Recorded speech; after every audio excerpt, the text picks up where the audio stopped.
Hello बच्चों, तो एक बार फिर से मैं अंकित शर्मा आपके अपने YouTube channel edu with hope पे बहुत बहुत स्वागत करता हूं। और आज के वीडियो में हम सैंपल पेपर का सेक्शन बी स्टार्ट करेंगे। एक क्वेश्चन हमसे रह गया था, क्वेश्चन नंबर 6 जो सेक्शन ए का है, तो उसे भी खत्म करेंगे। उसके बाद सेक्शन बी पे हम काम करेंगे। तो चलिए स्टार्ट करते हैं बिना किसी देरी के। तो चलिए सवाल आपको दिख रहा होगा, सवाल नंबर 6 है और इसमें और करके भी है। तो पहले हम और से पहले वाला खत्म करेंगे, मतलब जो वर्ड प्रॉब्लम है उसको खत्म करेंगे। सवाल हमारा क्या है, थोड़ा देख लेते हैं। तो सवाल है, if Ritu were younger 5 year then. ठीक है, तो जनरली आप वर्ड्स को थोड़ा पढ़िए, एक दो बार आप सैंपल पेपर के क्वेश्चंस को रीड करिए, क्योंकि वर्ड्स प्रॉब्लम जो होते हैं थोड़े कॉम्प्लिकेटेड लैंग्वेज से होते हैं, बनाना बहुत आसान है। तो चलिए देखते हैं, if Ritu were younger by 5 year then she really is, then the square of her age would have been 11 more than 5 times her present age. तो let the age of Ritu, अगर हम बात करें, रितु की एज की बात करें, let the age of Ritu अगर हम बात करें तो इसको हम x मानेंगे। क्या मानेंगे? x मानेंगे। ठीक है, चर्चा कब की जा रही है? 5 साल पहले की। ठीक है, यंगर का मतलब 5 साल पहले। ठीक है, तो अगर हम लोग बात करें, जैसे अभी मेरी अपनी एज की बात करूं और आज से 5 साल पहले की हम बात करें, तो 5 साल पहले ज्यादा जवान थे। ठीक है, तो इस तरीके से होता है। तो 5 इयर्स यंगर की बात हो रही है। तो देखिए, अभी प्रेजेंटेज मैंने एक्स माना है और आज से 5 साल पहले की बात की जा रही है। किसकी? आज से 5 साल पहले की। तो 5 साल पहले एज क्या हो जाएगा? x minus 5। ठीक है, if Ritu were younger 5 year then what she really is, then the square of her age would be have been 11 more than 5 times her present age। ठीक है, तो इसका जो स्क्वायर होगा वो किसके बराबर हो जाएगा? तो 5 times of present age plus 11। ठीक है, तो ये हमारा इक्वेशन जनरली बनेगा। ठीक है, if Ritu were younger by 5 years then what she really is, then the square of her age would have been 11 more than 5 times her present age। What is her present age? तो यहाँ पे ये equation हमें मिला। अब इस equation को हम सॉल्व करेंगे, बहुत ही सिंपल है। तो यहाँ पे करेंगे x square plus 25 minus 10x बराबर 5x प्लस 11। ठीक है, अब देखिए हम लोग x वाला अब इधर सारे टर्म को ले आइए। तो x square plus 25 minus 10x minus 5x minus 11 बराबर 0। अब यहां से सॉल्व करेंगे तो एक्स स्क्वायर माइनस 15x और यहां से ये सॉल्व होगा तो प्लस 14 बराबर हमारा 0 आ जाएगा। यहां से x square minus 14x minus x plus 14 बराबर 0। यहां से हम x कॉमन लेंगे, x माइनस 14 माइनस कॉमन लेंगे, x माइनस 14 बराबर 0। x बराबर हमारा यहाँ पे दो चीजें आएंगी, x माइनस 1 भी आएगा, x माइनस 1 आएगा और x माइनस 14 बराबर 0। तो x बराबर हमारा 14 और x बराबर हमारा 1 आएगा। दो वैल्यू आ रहे हैं, x बराबर 14 और x बराबर 1। तो x बराबर हम 1 नहीं ले सकते हैं। क्यों? क्योंकि जैसे ही x बराबर 1 अगर प्रेजेंट लेंगे तो उसकी एज माइनस पे चली जाएगी, दैट इज नॉट पॉसिबल। तो हम यहाँ पे x बराबर क्या लेंगे? 14 लेंगे। तो रितु की जो प्रेजेंट एज होगी, रितु को जो प्रेजेंट एज होगी वो हमारी कितनी हो जाएगी? 14 हो जाएगी। कितनी हो जाएगी? 14 हो जाएगी। ठीक है, तो आप यहाँ पे कोई दिक्कत नहीं है, सिर्फ आपको इस तरीके से सॉल्यूशन कर लेना है, आपको कोई दिक्कत नहीं होगा। तो मेन क्या है? वर्ड बनाने हैं। ठीक है, तो चलिए सवाल नंबर अब हम लोग इसी का और वाला देख लेते हैं। सवाल है हमारा 9x square minus 6px plus P square minus Q square बराबर 0। सवाल आपको यहाँ पे दिख भी रहा होगा। ठीक है, तो जनरली छोटा था, इस कारण से मैंने लिख दिया ताकि मुझे भी बार बार उधर स्क्रीन पे ना देखना पड़े। ठीक है, तो जनरली अगर हम लोग देखें यहाँ पे क्या है, 9x square minus 6px plus P square minus Q square बराबर 0।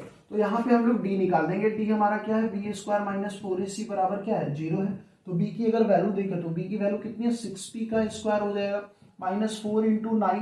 c का अगर वैल्यू बोले तो p स्क्वायर माइनस q का स्क्वायर हो जाएगा। ठीक है, कुछ नहीं करना है। यहाँ पे 36p square minus 36p square और minus minus plus 36q square हो जाएगा। ठीक है, यहां से ये कैंसिल आउट हो जाएगा, मतलब डी स्क्वायर की जो वैल्यू है वो हमें मिली कितनी? 36q स्क्वायर मिला। क्या मिला? 36q स्क्वायर हमें ये वैल्यू मिला। अब देखिए, अगर हम लोग आगे अगर बढ़े तो अल्फा और बीटा दो रूट्स होते हैं। तो अल्फा और बीटा का रूट्स हम क्या निकालते हैं? Minus B plus minus root under D by 2a होता है। यही होता है, minus B plus minus root under D by 2 है। तो माइनस बी वैल्यू मतलब बी की वैल्यू हमें क्या है -6p है, तो -6p रख देंगे, ठीक है, -6p हमने रख दिया। प्लस माइनस रूट डी की वैल्यू अगर हम बात करें, अगर डी की वैल्यू यहां बात करें तो हमें 36q² आया, और रूट डी की बात करें तो यहां पे हमारा आ जाएगा 6q आ जाएगा। क्या आ जाएगा 6q आ जाएगा, ठीक है। बाई हमें 2 है, 2 इंटू 9, कोई प्रॉब्लम नहीं है। अब यहां से अगर हम लोग देखें तो ये हो जाएगा 6p plus minus 6q divided by 18। क्या हो जाएगा 6p plus minus 6q divided by 18। या दोनों जगहों से अगर 6 को हम कॉमन लेंगे तो क्या मिलेगा, 6 को कॉमन लेंगे तो p plus minus q by 18, जो कि कट के हमें कितना देगा 3 देगा। कितना देगा 3 देगा। अब यहाँ इसको हम लिख सकते हैं p प्लस q बाई 3 एक हो जाएगा, और एक हो जाएगा p माइनस q बाई 3। तो यही दो वैल्यू आपके इस क्वेश्चन के आएंगे। मतलब x बराबर अगर हम लोग बात करें, x बराबर हमें क्या मिलेंगे p प्लस क्यू बाई 3 और p माइनस क्यू बाई 3। तो यही चीजें हमें क्लियर हो गई होगी आपको। चलिए नेक्स्ट क्वेश्चन, क्वेश्चन नंबर 7 को अब हम लोग देखेंगे। चलिए सवाल नंबर 7 देख लेते हैं। सेक्शन बी अब हमारा स्टार्ट हो गया है, तो इस वीडियो में सेक्शन बी पूरा कंप्लीट करेंगे, बने रहिएगा वीडियो में। तो सवाल हमारा, following is the distribution of long jump competition in which 250 student participated, find the median. आपको क्या निकालना, मीडियन निकालना। तो find the median distance jump by the student, interpret the median. ठीक है, तो आपको जनरली निकालना है मीडियन। क्या निकालना है हमें, निकालना है मीडियन। तो मीडियन का फॉर्मूला आप लोग को पता होगा कि मीडियन का फॉर्मूला क्या होता है। नहीं भी होता है तो मैं आपको आगे करवा दूंगा। तो देखिए यहाँ पे मैंने बॉक्स आपको तैयार रखा है, आप क्वेश्चन के अनुसार बॉक्स बना सकते हैं। ठीक है, तो देखिए मीडियन निकालने के लिए आपको क्या क्या चीजें पता होनी चाहिए। ठीक है, तो देखिए मीडियन का फॉर्मूला जो होता है, मीडियन का जो फॉर्मूला होता है वो L plus n/2 minus CF by F into H होता है। क्या होता है, यही हमारा होता है n/2 minus CF by F into H. ठीक है, तो मीडियन इससे हम निकाल लेंगे। तो देखिए मीडियन के लिए आपको क्या क्या पता होना चाहिए, एल पता होना चाहिए। एल हमारा लोअर लिमिट हो गया, तो यहाँ पे लोअर लिमिट की अगर हम बात करें, उस मीडियन की लोअर लिमिट हो जाएगी जिसका हम लोग चर्चा कर रहे हैं। तो यहाँ पे देखिए सबसे पहले हम लोग क्या निकाल लेंगे, मीडियन को निकालना है। क्या निकालना है, मीडियन हमें निकालना है। ठीक है, तो आप देखिए अगर हम लोग बात करें तो इसके लिए हमें फ्रीक्वेंसी पता होना चाहिए। तो देखिए फ्रीक्वेंसी इस नंबर ऑफ स्टूडेंट हमारा क्या हो जाएगा, फ्रीक्वेंसी पता हो जाएगा, और CF कॉम्युलेटिव फ्रीक्वेंसी को हम इसके थ्रू निकाल लेंगे। तो यहाँ पे फर्स्ट का फर्स्ट 40 का 40 ही रह जाएगा, फिर ऐड होता चला जाएगा, तो यहाँ पे 120 हो जाएगा, फिर ये ऐड होगा, ये 182 हो जाएगा, फिर यहाँ पे ऐड करेंगे तो ये 220 हो जाएगा, और फिर यहाँ पे ऐड करेंगे तो हमारा 250 आ जाएगा। कॉम्युलेटिव फ्रीक्वेंसी हमारा कितना आ गया, 250 आ गया। ठीक है, अब देखिए यहाँ पे अगर हम चर्चा करें n की, तो n हमें निकालने के लिए जनरली n/2। तो देखिए मीडियन अगर हम लोग बात करें, मीडियन जो हमारा हो जाएगा वो, अगर देखिए यहाँ पे अगर हम लोग बात करें तो यहाँ पे n/2 जो हो जाएगा वो कितना हो जाएगा 250/2, दैट मीन्स 125। क्या हो जाएगा 125। तो ठीक इससे अगर ये हमारा मीडियन हो गया, ये हमारा क्या हो जाएगा, मीडियन हो जाएगा। ठीक है, मीडियन हमारा क्या हो जाएगा 182 का ये टर्म हमारा मीडियन हो जाएगा। तो जो हम क्लास इंटरवल लेंगे, मीडियन क्लास का जो इंटरवल लेंगे वो 2 और 3 होगा। क्या होगा, 2 और 3 का होगा। तो यहां से देखिए हमें क्या क्या चीजें पता चल गई। तो फ्रीक्वेंसी हमारा कितना हो जाएगा, फ्रीक्वेंसी हमारा हो जाएगा 62। ठीक है, लोअर लिमिट की बात करें तो हो जाएगा हमारा 2। ठीक है, अगर हम लोग n/2 की बात करें, n/2 यहां से 125, तो ठीक इससे पहले वाला टर्म हम लोग यूज करते हैं कॉम्युलेटिव फ्रीक्वेंसी के लिए। तो यहां से CF जो हो जाएगा ये हमारा 120 हो जाएगा। ठीक है, हाइट की अगर बात करें, h की हम बात करें तो h हमारा कितना हो जाएगा, यहां से आप निकाल सकते हैं। h हमारा दिया हुआ है कितना, 2 का आपका h हो जाएगा। ठीक है, सॉरी h हमारा कितना है, 1 दिया हुआ है। 1 का गैप जो होता है वही हमारा h होता है, हाइट होती है। ठीक है, तो ये h बराबर हमारा 1 हो जाएगा। कोई दिक्कत नहीं है, ये सारी चीजें हमें पता हो गई है। तो अब यहाँ बस वैल्यू को रखेंगे, आंसर हमारा आ जाएगा। तो सिंपल क्या करना है, L की अगर चर्चा करें तो L हमारे पास कितना हो गया, L हमारे पास 2 है, प्लस n/2 हमारा कितना है, n/2 हमारा निकला है 125, माइनस CF की बात करें तो ये हो गया हमारा 120, फ्रीक्वेंसी की बात करें तो 62 और इंटू 1। यहां से अगर आप सॉल्व करिएगा तो हो जाएगा 2 प्लस 5/62, ये इधर जाएगा तो ये हो जाएगा 62, मतलब 134 प्लस 5/62, मतलब ये हो जाएगा 139/62, सॉरी 62। अब यहाँ से आप सॉल्व करके यहाँ से आप पॉइंट में इसके आंसर्स आ जाएंगे, या आप इसको सिंपली फ्रैक्शन में भी आप इसको लिख सकते हैं। ठीक है, तो फ्रैक्शन में अगर हम लिखें तो हो जाएगा आपका कितना, कितने के बराबर हो जाएगा। ठीक है, तो 50% से ऊपर ये आपका जंप करेगा। तो आंसर्स भी यही है, 50% of the student jump below 2, mix fraction में लिखे 2/5/16। ठीक है, 2 × 5/62 आपके होंगे। ठीक है, तो यही आंसर हो जाएगा। आप पॉइंट में भी इसको लिख सकते हैं। ठीक है, तो जो हमसे पूछा जा रहा था वो हमने आसानी से निकाल लिया। ठीक है, अब नेक्स्ट क्वेश्चन जो हम लोग देखेंगे वो क्वेश्चन नंबर हमारा कंस्ट्रक्शन से है। आप देख सकते था जनरली हमें टेंजेंट ड्रॉ करना था। ठीक है, तो आप देखिए सबसे पहले अगर हम बात करें, रेडियस ले लीजिए 4 सेंटीमीटर का। ठीक है, रेडियस 4 सेंटीमीटर ही होनी चाहिए। ठीक है, तो सपोज एक आपको सर्कल ले लेना है। ठीक है, और इस सर्कल से जो टेंजेंट आपको बनाने हैं वो आपको 60 डिग्री के बनाने हैं। ये जो एंगल रहेगा, ठीक है, इंक्लाइन एंगल जो होगा दोनों टेंजेंट से, ये आपका 60 डिग्री का होगा। तो ये कब 60 डिग्री का कैसे बनाएंगे? ठीक है, तो सिंपल आपको करने क्या है कि सेंटर से आपको जनरली आपको सेंटर से, ठीक है, सेंटर से एक हम टेंजेंट पहले यहाँ बना लेंगे। ठीक है, और यहाँ से आपको क्या करना है कि 120 डिग्री का एंगल हम ऐसे बना लेंगे। सपोज ये हमारा 120 डिग्री का एंगल है। कैसे? तो क्योंकि ये दोनों सप्लीमेंट्री होते हैं, ये दोनों का सम 180 के बराबर होता है।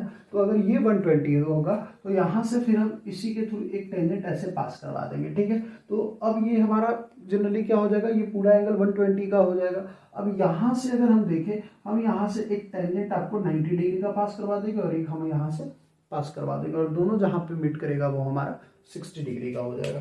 तो मेरे पास अभी सारा चीज़ है नहीं, इसके कारण से मैं बोर्ड पे करवा नहीं पाऊंगा। ठीक है, लेकिन नेक्स्ट जो हमारा सवाल है क्वेश्चन नंबर 9 को हम लोग देखते हैं। कॉम्बिनेटिव फ्रीक्वेंसी से ये हमारा मीन से सवाल है, देख लेते हैं इसको। तो सवाल है हमारा, देख लेते हैं एक बार।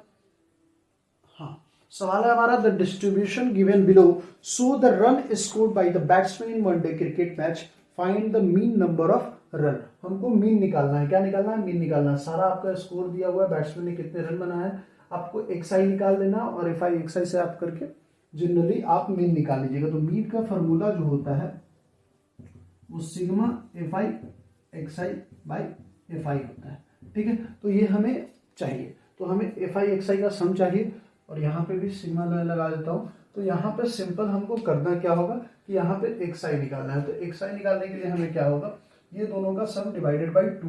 तो ये हमारा 20 हो जाएगा, ये 120 तो ये हमारा 60 हो जाएगा, ये 200 तो ये हमारा 100 हो जाएगा, ये हमारा हो जाएगा 120 प्लस 160 तो 80, 280 ये हो जाएगा, और ये हमारा हो जाएगा 360 का आधा 180, सॉरी यहाँ पे 280 का आधा 140, और ये हमारा 180 हो जाएगा। ठीक है, तो ये आपको काम कर देना है, इतना आपको काम कर लेना। उसके बाद अगर हम लोग बढ़े तो मल्टीप्लाई करेंगे, हमें एफआई एक्सआई मिल जाएगा। तो ये हो जाएगा 240, ये हो जाएगा 1200, ये हो जाएगा 3500, और ये हो जाएगा 4200, और 23 × 18 आपको करना पड़ जाएगा।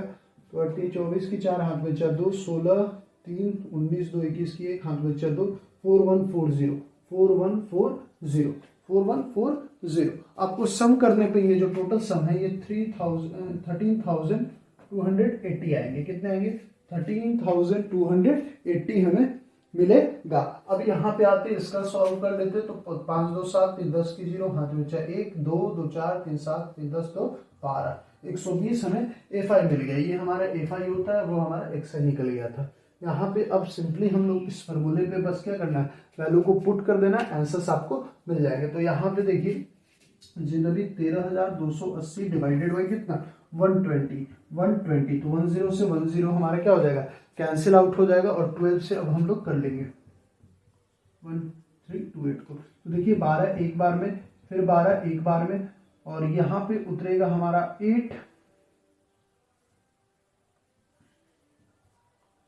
1 2 12 ये खत्म, फिर उतरेगा 8 हमारा, फिर यहाँ 0 लगाएंगे, फिर पॉइंट लगेगा, फिर यहाँ 0, फिर आप लगाइएगा 12 सत्ते 84, 12 छक 96, तो ये लगभग आपको आंसर 110, यहाँ पे आपका 12 सत्ते 84, 12 छक 72, सॉरी 96 मैंने बोला, ठीक है। यहाँ पे 80 फिर से 6, तो ये हो जाएगा आपका मीन 110.67। तो यहाँ से मीन आपका काफी आसान था।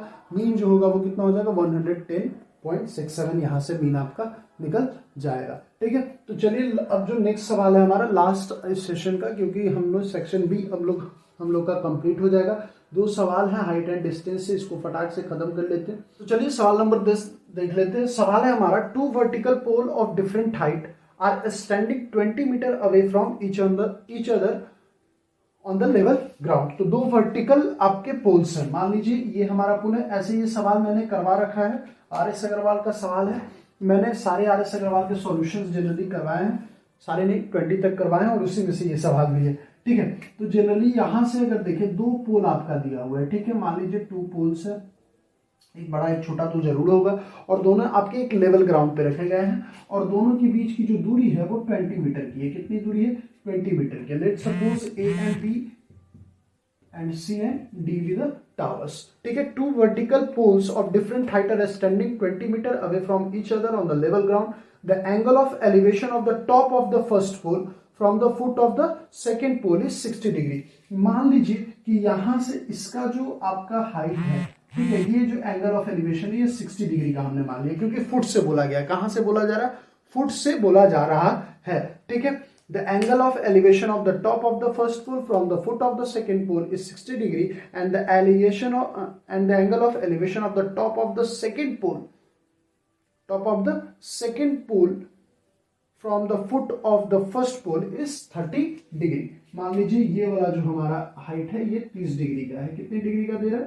30 डिग्री का, ठीक है। तो यहाँ पे हमारा सवाल बन गया, आपको दोनों पोल के बीच की दूरी बतानी है। क्या बतानी है? दोनों पोल की बीच की दूरी आपको जनरली बतानी है, ठीक है। तो सवाल हमारा बन के कंप्लीट हो चुका है। चलिए अब हम लोग आंसर्स को सॉल्व करते हैं। तो जनरली अगर हम यहाँ पे देखें तो हमें देखिए यहाँ पे लिखना पड़ेगा, late AB and CD with the height of the 2 poles.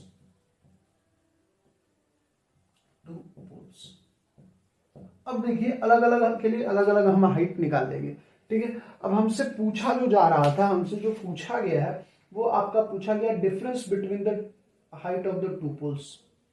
Difference between the height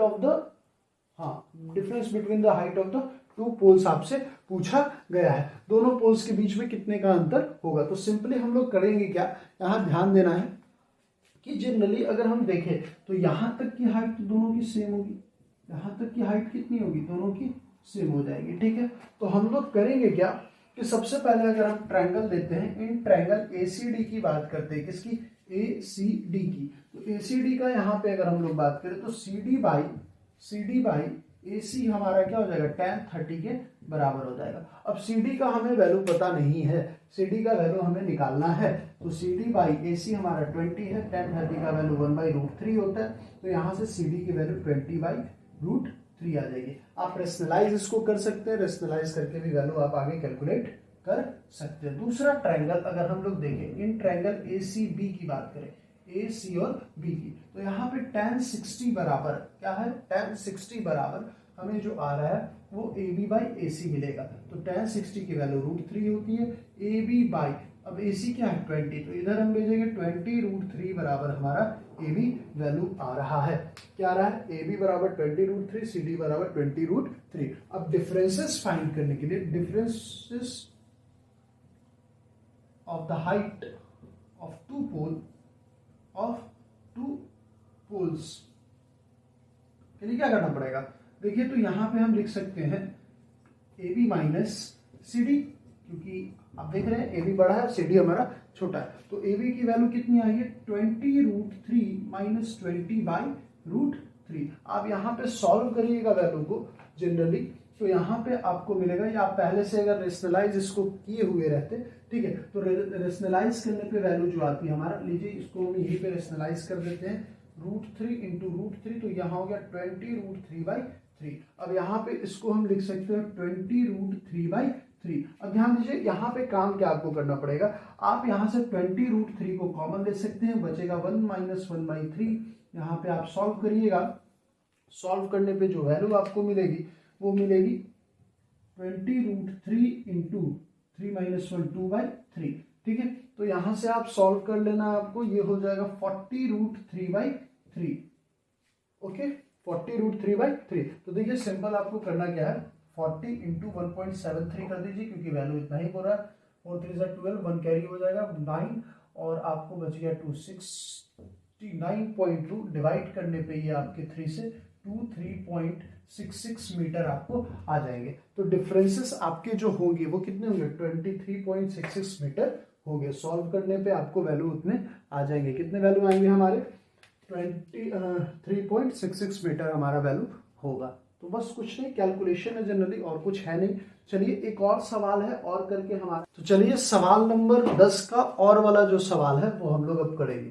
तो सवाल है हमारा, a boy 1.7 metre tall is standing on a horizontal ground. तो सपोज हमने एक हॉरिजॉन्टल ग्राउंड यहाँ बना लेना है, तो मैंने एक हॉरिजॉन्टल ग्राउंड बना लिया, जिसकी जो आप इस पे क्या है, एक बच्चा खड़ा है जिसका हाइट 1.7 मीटर है, 1.7 मीटर है। मान लीजिए ए बी ये लड़का हुआ, ठीक है। अब देखिए 50 metre away from a building, तो ये कितनी दूरी पे खड़ा है, 50 metre away from a building. तो 50 मीटर की दूरी है, मान लीजिए यहाँ पे ये बिल्डिंग है, ठीक है। अब आगे हम बढ़ते हैं, तो 50 metre away from a building, the angle of elevation of the top of a building from his eye. तो मान लीजिए यहाँ पे आई उसका, बच्चा सीधा खड़ा है, तो ऊपर में आपका आंख हुआ है उसका। तो यहां से जो एंगल ऑफ एलिवेशन है टॉप ऑफ द बिल्डिंग की, ठीक है, थोड़ा सा फिगर आपको टिल्टेड दिख रहा होगा, झुका हुआ, मैं इसको सीधा कर देता हूं।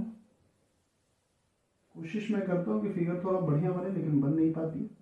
तो यहाँ पे अगर हम बात करें, तो ये आपका जो एंगल ऑफ एलिवेशन बना है वो कितने डिग्री का है, 60 डिग्री का है। तो एंगल ऑफ एलिवेशन ये लीजिए, मैंने एक और लाइन ग्राउंड के पैरेलल मैंने खींच दी, तो ये 60 डिग्री हो गया, ठीक है। Calculate the height of the building. अब आपको हाइट ऑफ द बिल्डिंग बतानी है। बच्चा देख कहां से रहा है, बी पॉइंट से, लेकिन हाइट ऑफ अगर बिल्डिंग बोले हम, अगर हाइट ऑफ बिल्डिंग बोले तो हमें हाइट ऑफ बिल्डिंग कितनी है, 60, क्योंकि ये बच्चा भी ग्राउंड पे होगा और ये बिल्डिंग भी ग्राउंड पे ही होगी। तो देखिए 1.7 मीटर ये है, तो ये भी कितना हो जाएगा, 1.7 मीटर।